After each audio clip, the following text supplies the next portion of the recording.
our workshop today. How do you navigate? Excellent. Our recording is going strong. Again, I want to thank you all for being here today. We'll get started in just a second, but I did want to remind everyone of our naming policy. So if you wouldn't mind, please use the first name and first initial only.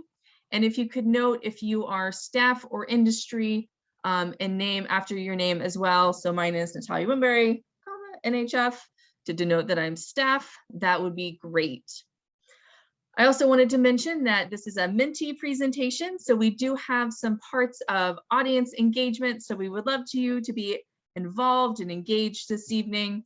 So if you could please open up that second device. If you have another device, a phone or an iPad or something else, go ahead and grab that second device, open your browser and type www.menti.com. And then you can go ahead and put that code right at the top of the screen within Menti. And so that code was also put into the chat and our instructions are into the chat as well. Again, if you can't see it, that code is 80828009. And we'll be able to see the slides, but then also we'll have some questions for you all and some engagement opportunities as well. So be sure to grab that device, open up menti.com, type in that code, and you'll be able to interact alongside everybody else. And then if you do have some questions, we are a smaller group today, just please feel free to unmute and say, hey, Natalia, I have some issues. We can definitely do it that way. Or you're more than welcome always, if you're finding some issues, to go ahead and put that into the chat. All right, so again, thank you for coming. Our session today, our workshop today is called How Do You Navigate? So we're going to be talking about navigating different systems, some different national and local resources. We're doing a little bit of recap of our other workshops. This is the fourth in a series of 4 workshops. And so we'll be talking through some scenarios and then bringing it all back to the individual level. So again, welcome, and we're going to go ahead and get started. So our mission, we want to make sure that we always highlight that, is that the National Hemophilia Foundation is dedicated to finding cures for inheritable blood disorders and to addressing and preventing the complications of these disorders through research, education, and advocacy, enabling people and families to thrive. All right, next slide, please. Now, here's one of those first parts for audience engagement. So if you could, again, go to menti.com, type in that code at the top of the slide, and tell us, where are you joining us from this evening? All right, looks like we got somebody from Arkansas. Excellent. From Pennsylvania and California, welcome, welcome. See a couple more, 20 more seconds, see if anyone else is joining us from other parts of the country. All right, Pennsylvania, Arkansas, California. Let's see, not quite seeing anyone else. So again, welcome from all over the country. So that's fabulous. Again, welcome and thank you for being here today and for this evening. So a little bit about our agenda. Again, as I talked about before, this whole series, Navigating Your Bleeding Disorders Care and Community, was really 4 workshops. So we're going to take a couple moments and recap those previous sessions. We're going to be going into some scenarios. We're going to be talking about navigating the national and local community. And then we're going to again bring it back down to that individual level and talk about where are we going to go from here and what are some things that we need to think about. And I did want to highlight, we got some mentions in the chat. It looks like Naomi is from Kansas. Welcome, Naomi. We're glad you're joining us from Kansas. And then, oh, Yasmin, yay, it's great to see you here. And you're from New Jersey, so fabulous. Thank you for putting that into the chat and for sharing with us. It's great to have you here today. All right, next slide, please. I also wanted to know if you've attended any previous workshops or plan to attend future workshops in the series. So again, this is a whole national series. We've had events every Tuesday. The education team is putting this on, so October, November, and also December. I do want to shout out, we're having a wonderful Move and Improve session coming up, series of workshops coming up from some fabulous physical therapists. That one will be also in English and Spanish, so definitely stay tuned for that. It looks like most of us have attended some workshops in our series. one person hasn't. So welcome to that one person. We're excited you're here today and are going to learn a little bit about navigating our community. Oh, another one. Yes. Okay, so most people have attended workshops within the series. Fabulous. Wonderful to know. And then I also wanted to just spend a little bit of time highlighting, again, why are we all here? Why did we do this series of workshops, navigating care and community? Why is this really important? And really, you know, this whole series of workshops is designed to help navigate social media, complex regulations, accountability, and really think about your role in understanding some of these topics. We recognize that these systems can be really complex, particularly health ones, and we often might need guidance. We can also recognize that when we learn how to navigate some of these systems, we reduce gaps in care, gaps in services and treatment, and really mitigate any sort of negative effects. And then we also need to recognize that this improves well-being. And if we're able to access services we need and resources we need, we're really able to have better lives. So that's why we're here today. That's why we're taking time to talk about this particular topic today. All right, next slide, please. Okay, so I am going to take a little bit of time and take a moment and go over what we've learned previously. As I mentioned before, this is the fourth in our series of workshops, and the workshops that came before, we had 3. So we had choose to take control, knowing the players, being a savvy consumer, social media, and the community and you. And so we'll go through and just look at those a little more in depth. Next slide, please. All right, so our first workshop was choose to take control. And it really talked about responsibility and accountability and taking ownership of your care.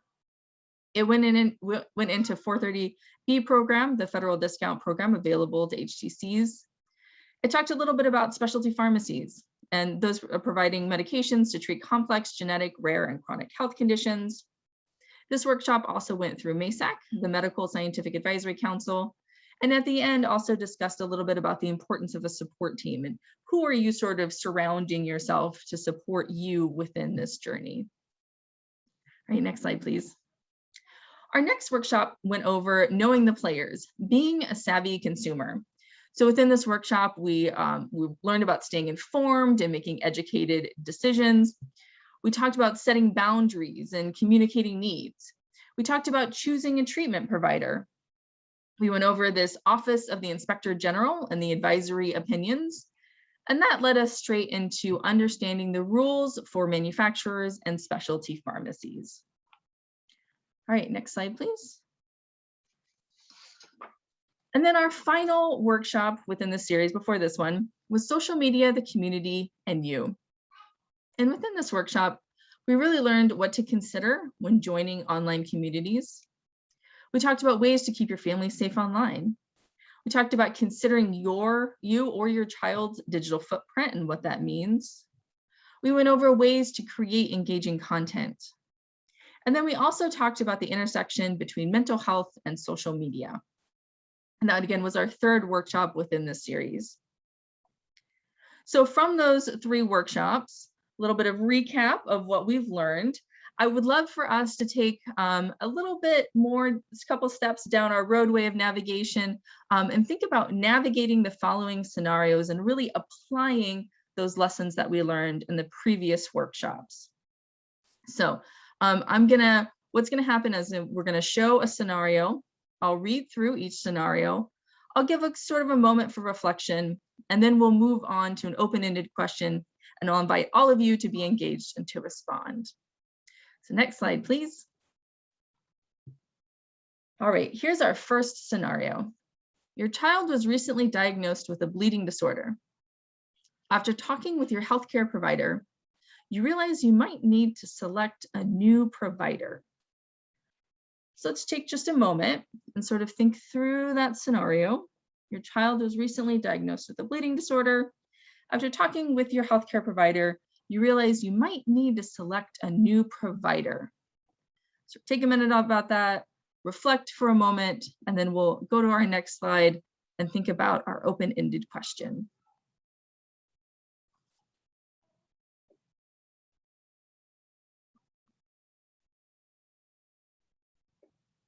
All right, and here's our engagement question. What are some things you might think about when selecting a new provider? So again, I invite you to go to menti.com, use the code at the top of the slide, and you can just type in things and they're going to appear onto the screen. But again, we're thinking about what are those important elements when choosing a new provider, and what really matters when you're thinking about selecting a new provider.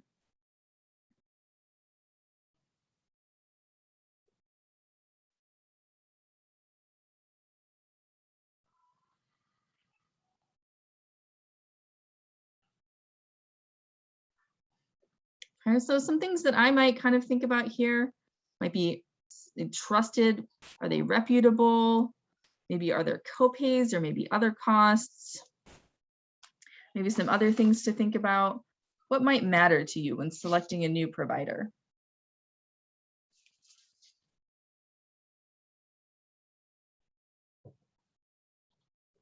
You're also welcome to unmute if you would like to share as well.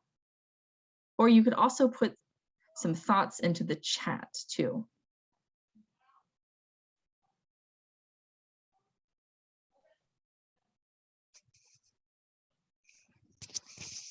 Okay. Some things, and it's okay if we're not quite wanting to share, but some things that, I was thinking about when I was sort of, oh, wait, did I hear somebody maybe unmute? This is Naomi. Oh, hi, Naomi. Yes, hi. My son is no longer with us, but I can very vividly remember taking him to a regular pediatrician and being told that he looked too healthy to be a bleeder. Really need to check into to their knowledge, to the physician's knowledge, and willingness to speak with you about what you need, rather than just telling you that he's too healthy to have a problem. Yes, absolutely. Thank you so much for sharing that. And I think that's echoed a little bit. Nicole is sharing in a chat. It looks like Minty might be having a couple of issues here. So thank you everyone for unmuting and sharing within our chat space. But Nicole is writing in and saying knowledge about bleeding disorders, I think another really important thing. And then Dawn is writing in our chat, willingness to listen to me or my child. So I think these are all incredibly important things to sort of think about. And again, thank you for sharing and unmuting and sharing, Naomi, with us your story, because these are things that you really have to consider when you're talking about navigating this scenario and you're talking about what do we kind of want to think about when we're selecting a new provider. A couple of other things that sort of came up is, sort of the financial end of things, copays or other costs, is there other financial assistance options? How are emergencies handled? Are there any extra services? So these are a couple of things I think that we need to kind of think about when we're addressing this particular scenario. And a little bit later, we'll go through a couple of resources that could also help you navigate some of these scenarios. But thank you again, everyone, for sharing. All right, if we could go to our next slide. Okay, so we have another scenario, number 2, where you meet another person in the bleeding disorders community who invites you to an event. At the door to the event, you're asked to give your personal information. So we'll take a couple, maybe 20 seconds or so to sort of think about that scenario. We're meeting another person in the bleeding disorders community. They're inviting us to an event, which is wonderful. Always good to make those connections. But at the door, asked to give some of your personal information. A couple more moments, and then we'll move on to that next slide.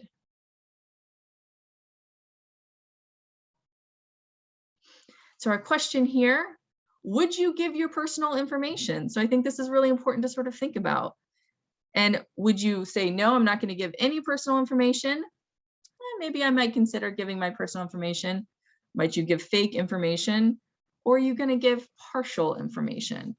And it looks like from our 5 folks that have already responded, everybody is thinking about giving partial information, which I think is really, really interesting. You know, this question of whether you hand out your personal information and data, I think is a really important one. And it's a couple of things that were echoed within our previous workshops. You know, thinking about who is asking for this information. You know, have we heard of this nonprofit before? You know, do we trust this person who's asking for information? Thinking through, why are they going to ask it of me? So somebody's saying yes, I'm going to highlight that. You know, what's the reason for them to collect this information? So a great example, you know, NHF, we do a lot of events. Usually we have our registration that we do before each event. And we asset and gather that information so that we can better improve our programs, and we know who's attending, and that lets us improve everything that we do moving forward. So there's a pretty good reason for why we collect that personal info. So I think these are some of the things that we're kind of asking about. Looks like more people are maybe giving partial information. So, you know, maybe you feel comfortable giving your name, your first, last name, and your email, but maybe not your phone number because you don't want to be called a whole bunch of times. And I think that's a really good idea. You know, it's all about, at the end of the day, thinking about what are you comfortable with? And maybe also asking that question, how does this organization keep my data? Are they going to keep it safe? Are they going to keep it forever? You know, how is that kind of handled? Might be another thing to sort of think about. So I just want to make sure if anybody else wants to unmute, since we had one person unmute last time, if anyone else wanted to unmute and share their thoughts on this, I want to give a couple moments for that as well.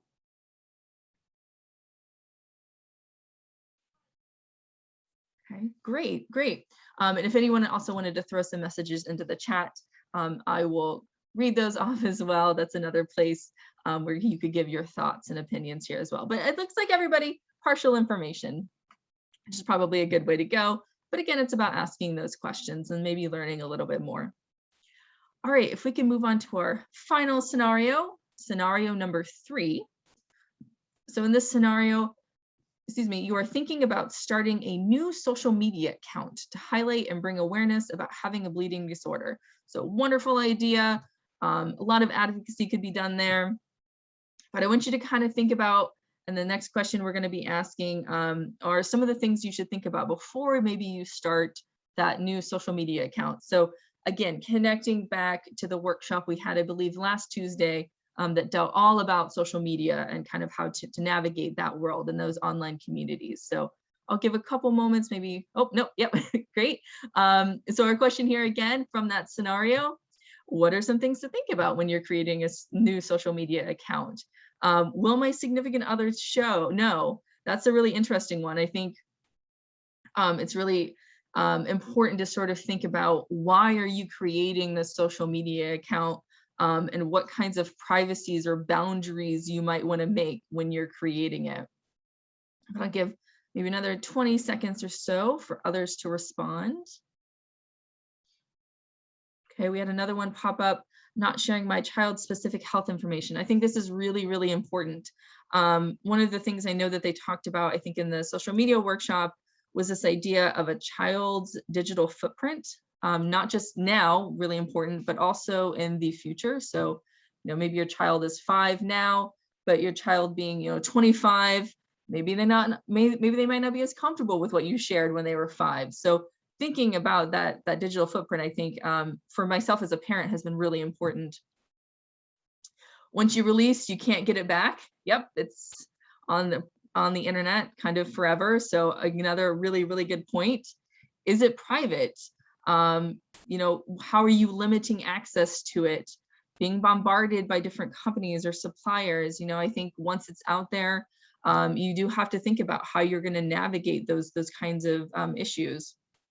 My kid's permission. So kind of going back, I think a little bit to this idea of your child and what, as an adult, a parent, caregiver, you're responsible to for your child. You have to be okay with negative responses. Not everybody's going to agree with what you have to say. And so, yes, absolutely wonderful things to think about. Will my employer see this? I think that's another really good one. You may not want to disclose to everybody that you are part of this community.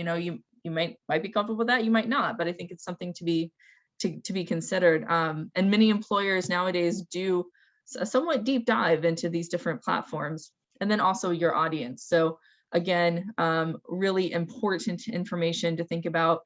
Who are you going to be talking to? Who are you creating this to? What kind of platforms do you think might be most successful? You know, if this is an advocacy sort of social media account, there might be certain things to consider platform-wise as well. So thank you all so much for responding and sort of thinking through some of these things, maybe applying some of the learnings that we had from the previous workshop forward to these scenarios.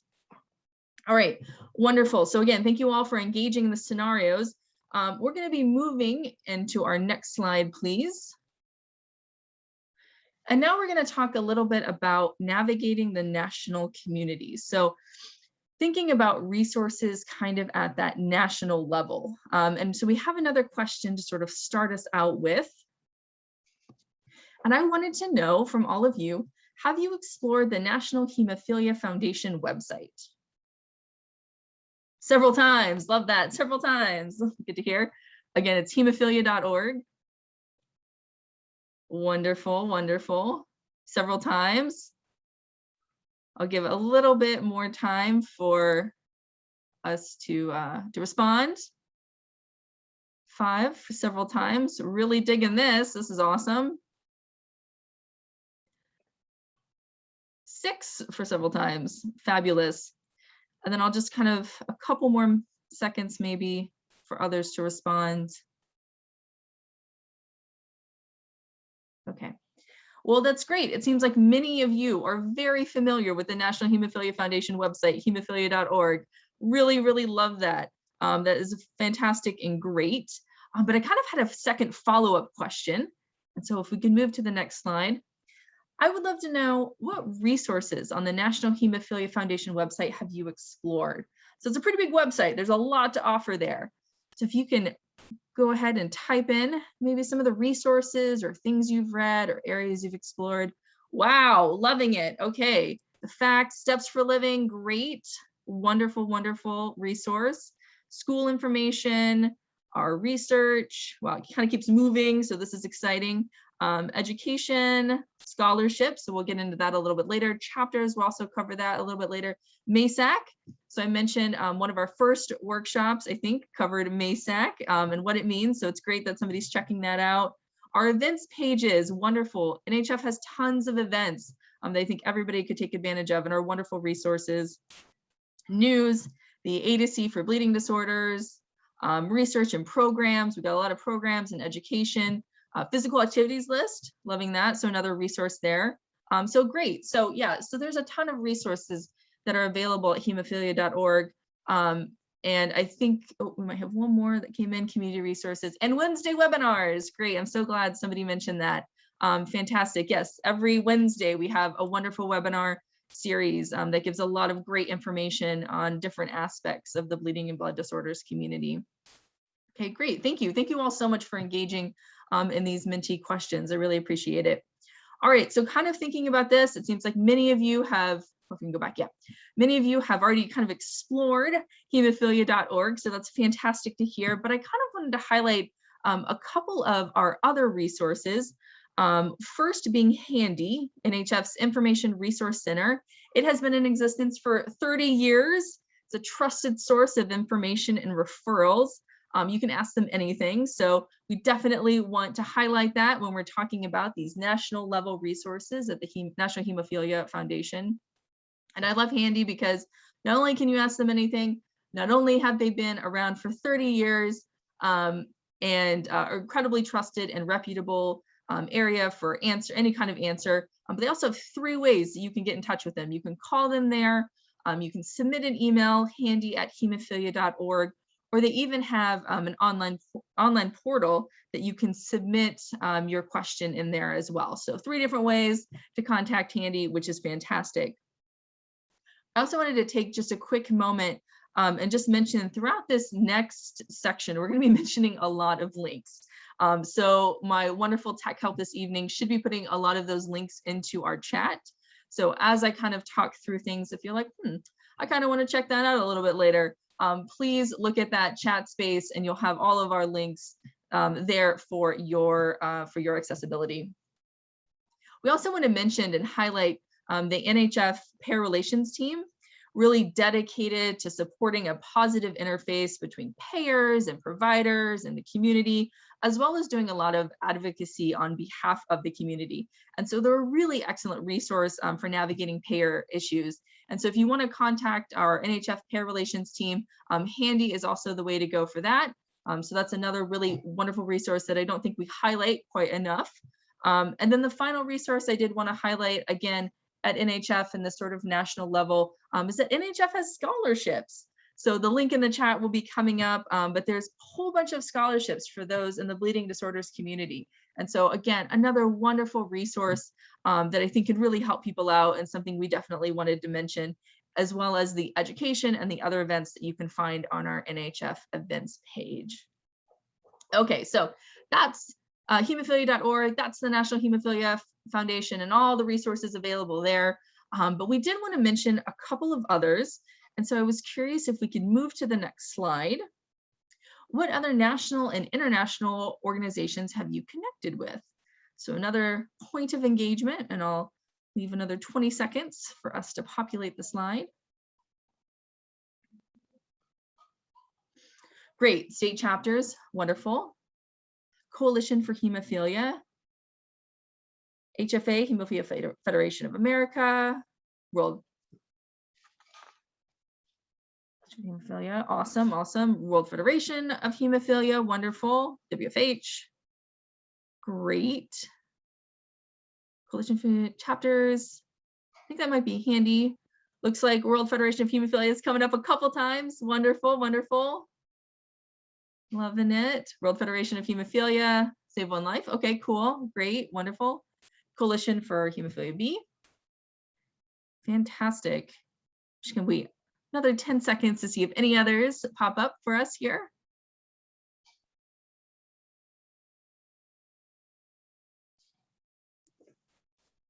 Okay, wow, thank you so much for sharing all of those. It seems like we're pretty connected at the national and international level, so that is fantastic to see. But let's go ahead and move forward onto our next slide. And so you mentioned already many of these. So we have Hemophilia Federation of America, another national nonprofit that's assisting and educating and advocating on behalf of the bleeding disorders community. We have the World Federation of Hemophilia, so improving and sustaining care for people with inherited bleeding disorders. And again, it's around the world, so that international level. So many people mentioned that they were already engaged with WFH, so that's wonderful to see. We also want to highlight two others. The National Organization for Rare Disorders. And so this is an organization that specifically provides support for individuals with rare diseases. They do advocating, they do funding, research, education, and networking among service providers. We also have the Foundation for Women and Girls with Blood Disorders. And that organization is really working with women and adolescent girls with blood disorders to ensure that they're correctly diagnosed and optimally treated and really managed at every stage of life. So again, you all mentioned many of these that you're already connected to, already navigating with, so that's awesome to see. But these are just a couple of other national and international organizations to sort of think about and to highlight. Okay, if we can move on. I also wanted to bring this up a little bit. You know, I think that there's a ton of different organizations and nonprofits doing incredible work out there. But I did want to bring up just a couple of things to think about, maybe as you're navigating resources and organizations along this international and national level. And one of the things I kind of want us to maybe sort of think about is this community resource trusted and reliable? You know, what is the nonprofit's reputation in the community? Has there been any issues? Have any of those cropped up? You know, we mentioned in a couple of workshops back, you know, this importance of a support team. What is the view from that support team about these community resources? Again, trusted, reliable, good rep within this community. I think also it's important to think about confidentiality and privacy and boundary settings. I think these are really important because going back again to some of these scenarios, you know, we kind of need to be asking ourselves, what information should I share? how does this organization protect my data? What are some boundaries that I could be setting when I engage? Somebody mentioned being bombarded earlier, and I think, you know, that's something we sort of have to think about is this an organization that if I say, I'm not really wanting to receive 7 emails a day, and they're going to be like, okay, great, and kind of back off on that. So I think this is part of the setting of boundaries and thinking about how you're engaging with these different nonprofits at this international and national level. And then again, echoing some of the earlier workshops within our series, I think it's always really important to educate yourself. You have a responsibility to stay informed, to ask questions, to learn about services and programs. And so just, you know, again, a couple of things to think about when we're navigating at this national and international level. So next, we're going to move a little bit into talking about navigating resources, more about the local level. And so we had another Minty question. And we're going to talk about navigating the chapter community. And I would love to know if you've connected with your local chapter. So we take another 20 seconds and see who has connected with their local chapter.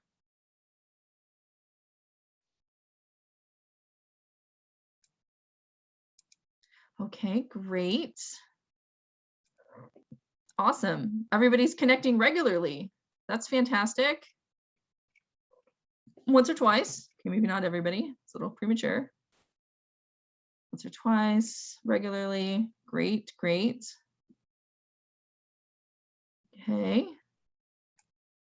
All right, great. Thank you all so much for continuing to engage with me this evening. All right, if we can go to our next slide.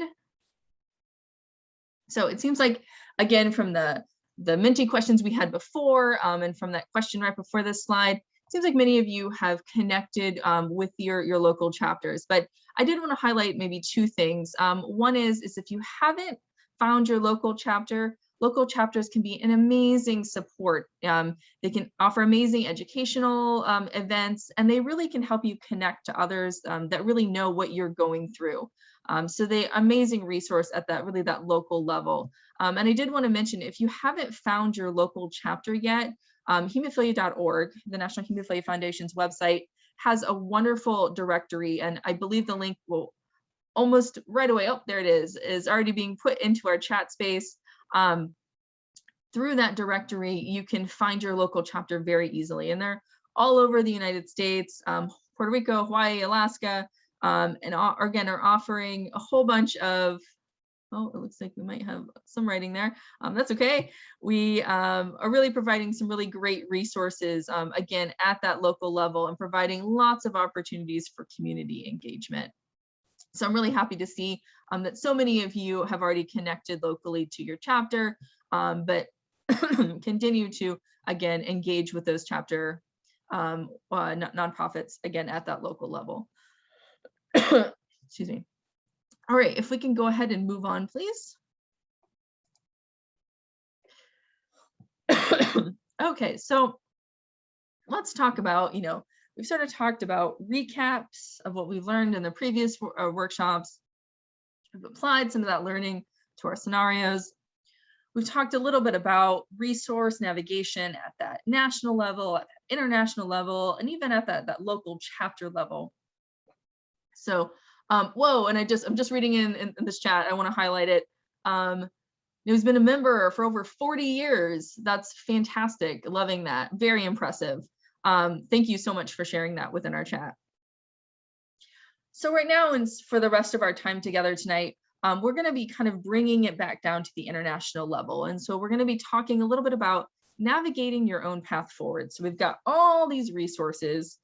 How do you then decide what resources you're going to accept, and what are some of the choices that you might be making at that individual level? So if we could move ahead to the next slide. Okay, so I did want to ask, what resources do you use or people do you talk to when making a decision? So when we're thinking about how we make decisions, who do we rely on? Who do we reach out to? What information are we going to look up, and what resources are we going to make use of? My fiance, great one. Family, friends, HTC, wonderful. PCP, yeah, that support team that we talked about in our earlier workshop. Thank you, our tech support. My doctor, fantastic resource to talk to. Mom, I also talk to my mom when I make big decisions or little decisions. Community members, so that peer support network. Family and close friends, great, great. Manufacturers, so getting more information about maybe our treatment options. People my age, again, peers. God also. Voices in my head, okay. HTC, family and friends, I think that's another really important one. Again, I think speaking to that group of support, that support team that's around you, that's helping you to make these decisions. So wonderful. Yes, I think these are all great resources to use and people to really help you, again, make a decision and navigate through some of these resources. All right, next slide, please. Okay, so moving forward, how do we develop our own path? So I think the first step here is to really, again, at that individual level, you have to understand all of your options. Have you done your research? Have you tapped into resources that we've kind of already discussed to be informed? I think clarifying the extent and the nature of these options is a really important first step when we're thinking about, okay, how are we going to navigate? How are we going to make some choices here? The next step, I think, is to identify any relevant factors. I think we've already uncovered many of these: cost, accessibility, quality, time. These are all factors that we have to consider when we're wanting to make a particular choice, when we're thinking about how we navigate our resources. And then finally, I think identifying preferences and risks. So what do you want to do? Maybe, but then what do you need to do? But then also, what is the cost of that? And again, I think the extension of that is the cost or the risk acceptable or not. So as you're developing your own path forward, it's really all about understanding your options, identifying the factors that are going to be important to you to develop this path, and then also identifying what are your preferences and what are your risks. Okay, next slide, please. And then we need to think about this idea for trade-offs and this idea of right choice. Because really that right choice depends on this intersection of values and preferences, factors and risks. We could also think about, is there a deal breaker? Is there a factor or an issue that really just causes you to decide that this might not be right for you? And so it's really important, we talked about in the previous slide, identifying all of those factors. But then there's a second step here, because you're not just identifying all the factors that are important, but you're figuring out which factors are the most important. And so this is why prioritization is key. So which of these factors are going to kind of rise to the top and be the most important, the most priority for you to make this decision, for you to decide how you're going to navigate forward. I think we also have to understand that sometimes too much information can kind of be a burden. I know that cognitive science sometimes tells us that people can only keep 7 thoughts in their short-term memory at once. Sometimes it feels like for me, I can remember maybe 3 things in a list at any one time. And so when we're kind of faced with all of this resource, all of this information that's at our fingertips, especially right now, I mean, you can type into Google and find tons of information. We kind of have to think about that, how that can kind of be a burden. And so really the idea to reduce that burden is to encourage thoughts about possible trade-offs. And so when we're thinking about, again, this right choice, this intersection of values, preferences, factors, and risks, having those ideas to think about those possible trade-offs ends up reducing some of our cognitive burden and allows us to move forward to hopefully navigate and then to make whatever path we want happen. Okay, so we're coming kind of to a little bit of our close, but next slide here, I had some final thoughts for you all. And before I go forward, I just want to make sure that if there's any other questions within our chat space that we go ahead and get those. And then sort of think about if there's any other questions. We'll have a little bit of time and another couple minutes before we move into our evaluation, but I will allow some time for somebody to unmute if we need, or if you want to just respond or have questions or comments directly into the chat, I think that's great too. But I had a couple thoughts for us to sort of think about closing on. One, when we're talking about navigation at that individual level, we're talking about how we're going to move forward. Really, I think we have to understand empowerment is essential. Empowerment, that process of becoming stronger and more confident, especially in deciding things about one's life and claiming one's own rights. This is really essential. But then we also have to remember, and I'm kind of echoing some other workshops here, empowerment is essential, but so is being educated and informed. Again, we've talked a lot about just how important it is to know what's going on, to be educated, to be informed, again, echoing other workshops, and just what an important piece this is and how we move forward for ourselves. And then I wanted to end a little bit with one quote for us. So this is a really great quote. It's from Martin Luther King Jr. And I think it kind of encapsulates, again, some of the things that we've been talking about within this particular workshop. And that is, you don't have to see the whole staircase. You just have to take the first step. And so again, you don't have to answer everything and make all of those choices all at once. You just have to see what is that first step and then move forward.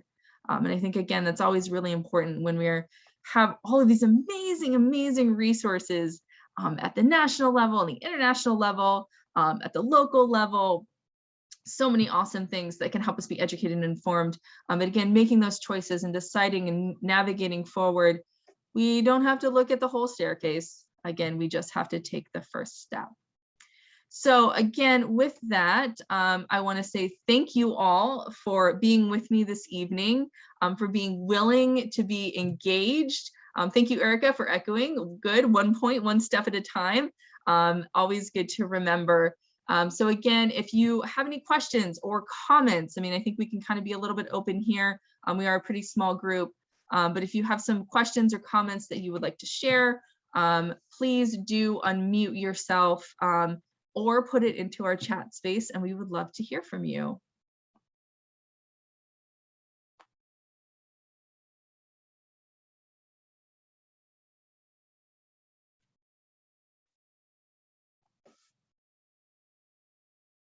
Okay, not seeing anybody unmuting right away.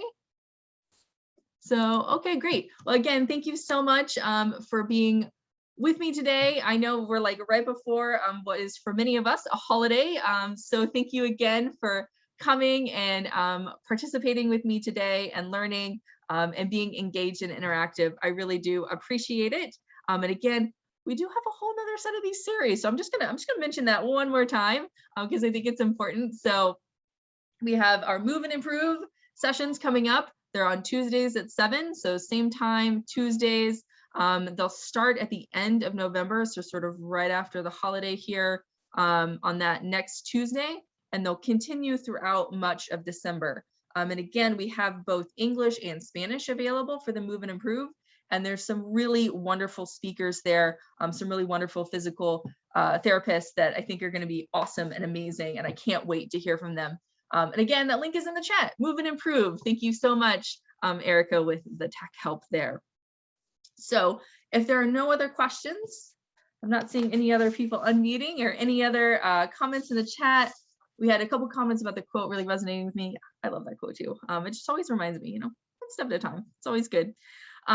We are gonna, I think, move into our evaluation section this evening. And so stay on, we have some evaluation time for you, but then we're gonna have the Wheel of Fun, which is gonna be so awesome. So stick on for just a little bit of time and we will move through these evaluations. Yeah, Wheel of Fun, so exciting. Okay, so we do want your feedback. So your feedback definitely helps us improve all of our educational offerings here at NNHF. So please, if you can take some moments to respond, that would be much appreciated and we can hear your voice. And so you should have on your screen within menti.com, go back, grab your device if you put it away, menti.com, using the code 80828009. Again, we want all of your feedback. So I'm going to take about 30 seconds more to maybe give some great feedback for us.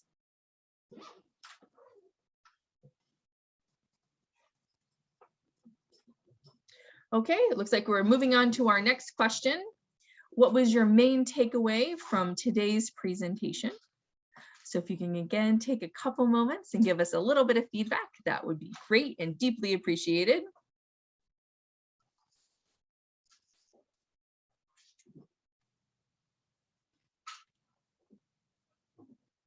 Again, we'll take maybe another 30 seconds or so. We have a little bit of time here, so we're going to go ahead and take a little bit of time. Looks like we have 4 people chiming in, so excellent. Also, we have a mention from our Tech Help Erica that your answers will not show on the screen, so it's all anonymous.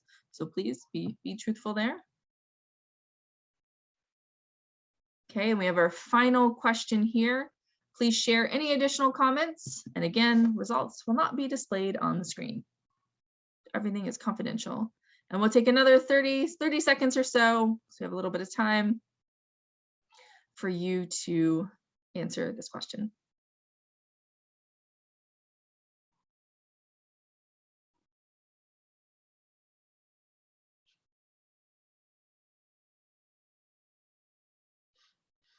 And okay, so thank you so much for participating in our evaluation. Thank you. We definitely want to thank all of our partners in education. So we really couldn't do this series and all of our educational events within this series without our amazing partners in education. Credo, Biomarin, CSL Behring, Genentech, Hemophilia Alliance, Santa Fe Genzyme, Novo Nordisk, Sangamo, Takeda, and Pfizer. So again, without their support, we would be unable to give you this awesome, amazing educational content. So we definitely wanted to thank them.